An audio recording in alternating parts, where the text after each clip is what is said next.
What's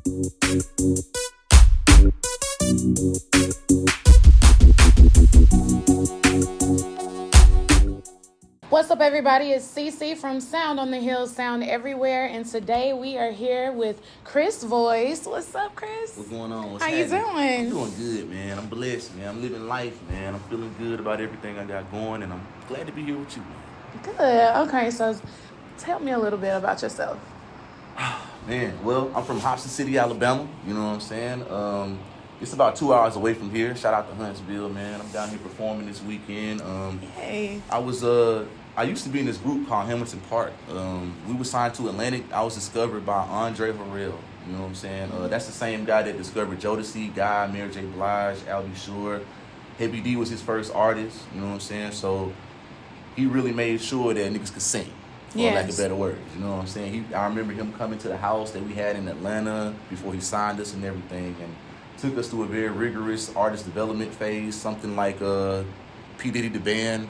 That TV show was very similar to that. Personal trainers, a lot of stuff, and you know he took us through there, man. But he said yes when everybody else said no, and you know he had an untimely passing a couple of years ago, man. So I proudly wear that cape. You know what I'm saying? Shout out to Andre Harrell, man. Appreciate you for everything. I love that. Okay, let's take it back a little bit. What are some of your favorite childhood memories when it comes to music? My grandmother, man, Jamie Walker, she used to listen to so many, you know what I'm saying, some of the old school classics like Al B. Sure, you know what I'm saying, Marvin Gaye, Smokey Robinson, and I just remember listening to those records with my grandmother at home while she was cleaning up, you know what I'm saying, and not knowing, I guess it was like just getting embedded in my DNA at the time, you know what I'm saying, but I'm just like, yo, this is good music, you know, and next thing I know, I'm watching movies like Five Heartbeats and Temptations, and I'm hearing stories about how, as a child, my grandmother saw me inspired by those films. You know what I'm saying? And it's kind of like a law of attraction thing. I put it out there in the world, and it just came back to me. And now here I am, now a grown man doing music, living. You know what I'm saying? Doing it. I love it. So, what kind of impact do you want your audience to get from the type of music that you make? I like that word that you chose, impact, and that's exactly what I want to happen when they hear my music. I want you to hear the struggle. I want you to hear the grind. I want you to hear the growth. I want you to hear the process.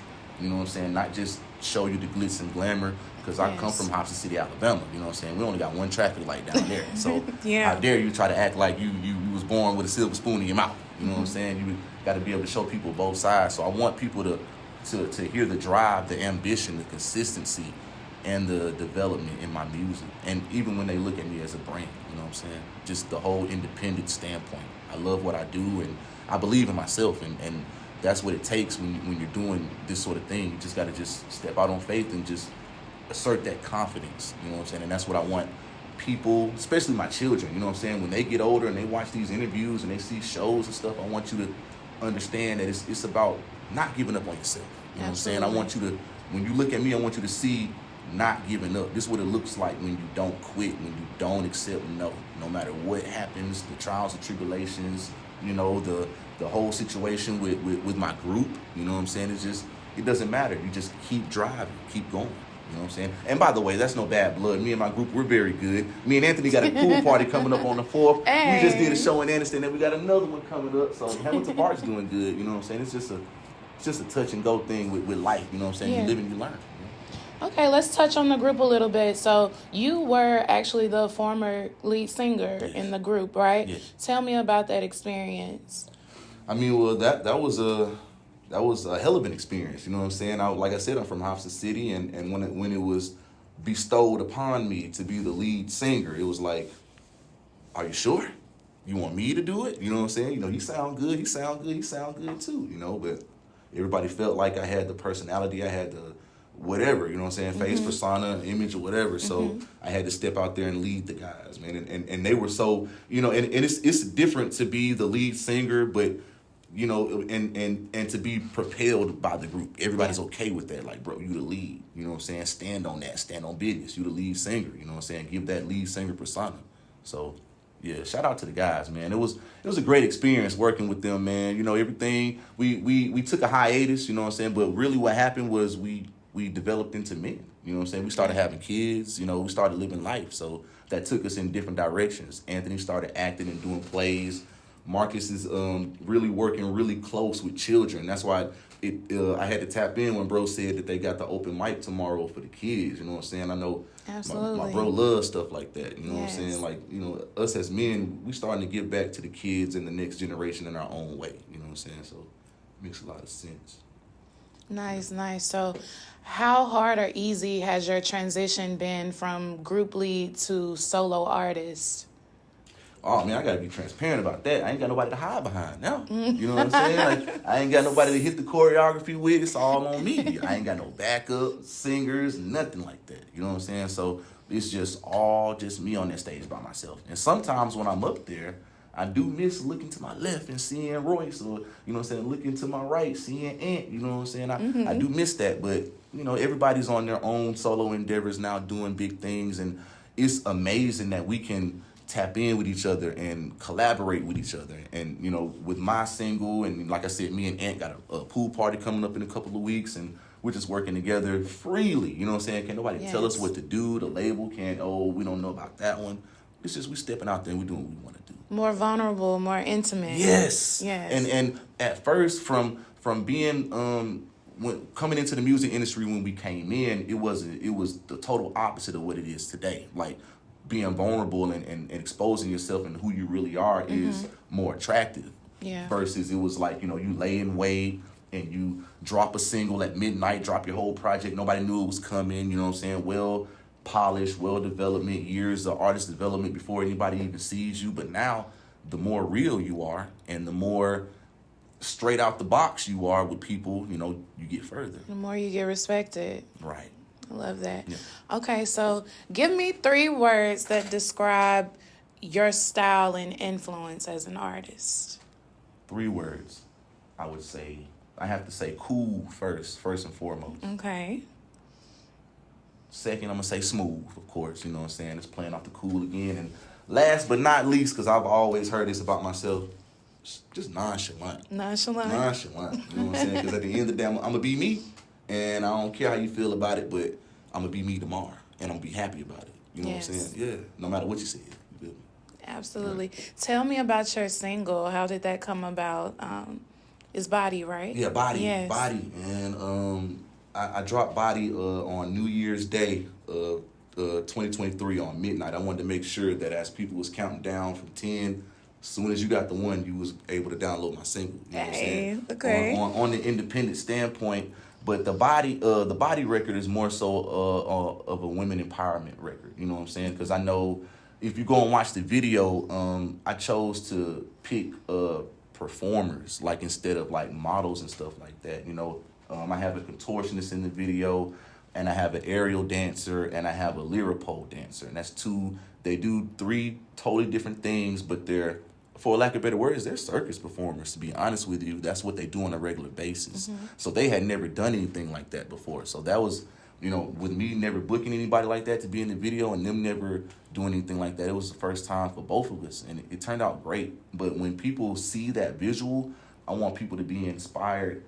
you know what I'm saying, as far as what their bodies are doing. Don't never want to be what somebody else is. Just be yourself. You know what I'm saying? And somebody will appreciate that, and they'll take their time with it, and they're gonna make it right. You know what I'm saying? So that's what it's all about. Yeah, I love it. Somebody for everybody. You know? Okay, so tell me, I know you focus more on R&B, but if you had to make music in a different genre, what do you think you would gravitate towards? Oh, it's crazy because I've been stepping out and doing a lot of things these days. I would say country. Okay. Either country, or, you know what I'm saying, I could definitely see myself. I was working on a soundtrack with a friend of mine the other day, and he had to do some 80s records. So I had to lock in, and I had to go vintage for a couple of weeks and channel some 80s vibes, and I came up with some cool records, and I was just like, I wonder what it would be like to be an artist back in like 85, 86. Lit. You know? Lit, super lit, man. And just I think it would be those type of genres, you know, and being able to experiment and, you know what I'm saying, tap into what I tapped into. I'm really on some, like, literally right now as we speak, I've been thinking and developing and meditating on different vibes as far as the way I dress, the music and everything. I want to be able to really show versatility in every way. I love it. Okay, so with that being said, what are some guilty pleasure songs that you listen to that people might not think you know, or that may be out of the norm? Oh man, I listen to some of everything for real. Like Ed Sheeran, One Republic, Blink 182. Yes. Like the list goes on. I'm an eclectic when it comes to that, man. Shout out to Pharrell. You know, working with Pharrell, he's like a walking DJ crate. And I'm talking about, we would be in the studio, he would quote like, oh yeah, that's that record that came out in the 40s? Like the 40s, bro?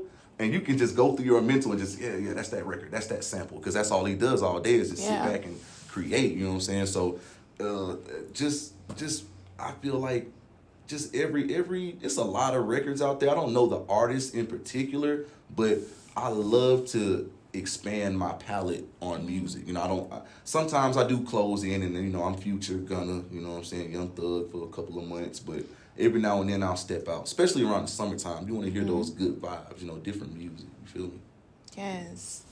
Okay, so you pretty much have touched a lot of aspects in the music realm, but also you have a role, right, for season 2 of The Dirty D. Yes. Tell me about your role and how that came about.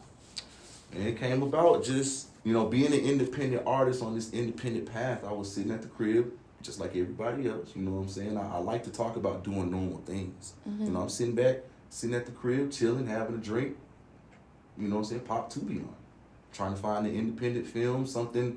I want to be inspired. That's what I was looking for that night. I was looking to be inspired. And I came across, you know, The Dirty D season 2. I mean, it's the first season. I came across the first season and I'm watching. I'm liking the script.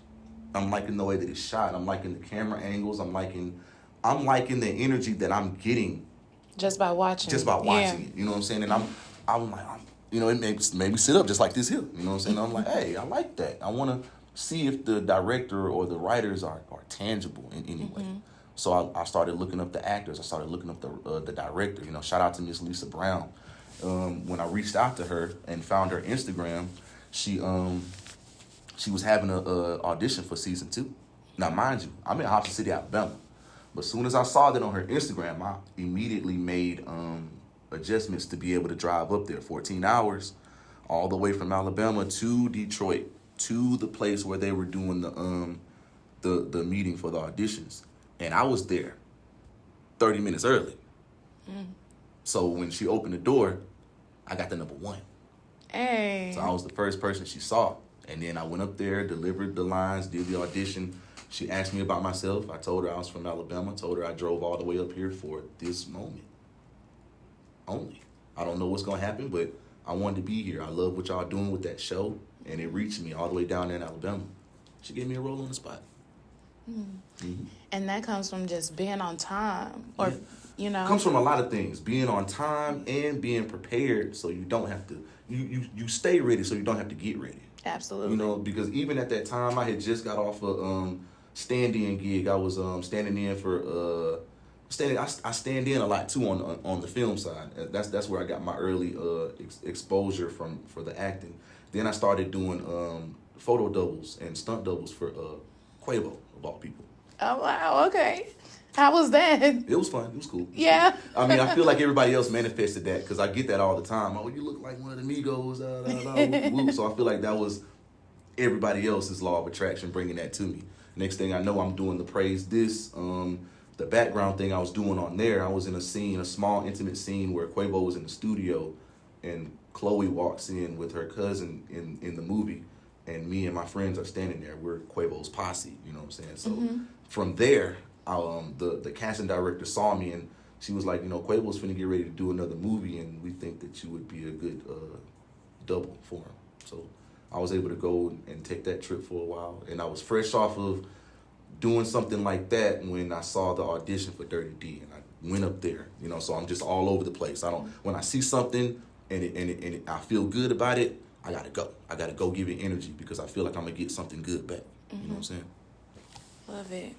Okay, so you mentioned, of course, being an independent artist and staying ready so you won't have to get ready. Right. That's the main thing. What else would you suggest for artists or creatives trying to take the independent route when it comes to the music industry? Know the business, know your value, and know your worth. Yes. But you know what? In reverse order, know your worth. Know your worth. And then, of course, understand the business. But never, ever accept anything under your value, your personal value. You know what you're worth. So most definitely never settle, man, because there's a market out there for everybody, and I'm living proof of that because I come from being in a group. I come from being a solo artist to being in a group to going back to a solo artist. And now I'm really about to try a whole bunch of different stuff, like to because I feel like I can. You know what I'm saying? And I feel like I don't want to close myself in. That's another thing, too. Don't close yourself in. Don't box yourself in. Please step out on every single lily pad you can, just like that frog. Just hop to them. Go see what works. If it don't work, hop to another one. Yeah. Okay, so do you have any upcoming projects or anything that we need to know about? I just saw the trailer when I was en route down in Huntsville. I saw the trailer. They had we got a movie coming out called Dirty on Tubi. I saw shout out to Steve Morgan, the director of that. I seen he just unleashed the official trailer for it after taking a hiatus. I couldn't get him on the phone for a while, but I see what you was doing, big dog. You know what I'm saying? So yeah, we got that coming. And just more shows, more life, man, just in general, man. I got more auditions coming up, too. I'm stepping into trying to do my own independent films as well. You know what I'm saying? So just be on the lookout in general, man. Tap in, follow me at Real Chris Voice, www.iamchrisvoice.com.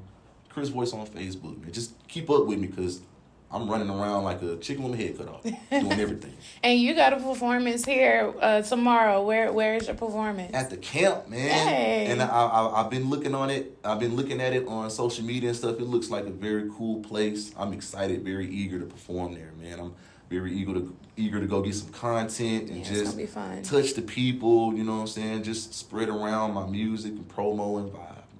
I got merch too coming out there too. Okay, merch. So, yeah. Be out there with my merch too, so please tap in and support. Yes. Okay, guys, there we have it. This was our interview with Chris Voice. Please be sure to look him up, check him out, all his music, and this won't be the last time you see him. I'm going to just stamp that right there. Yeah. Thank you guys for listening, and we're out.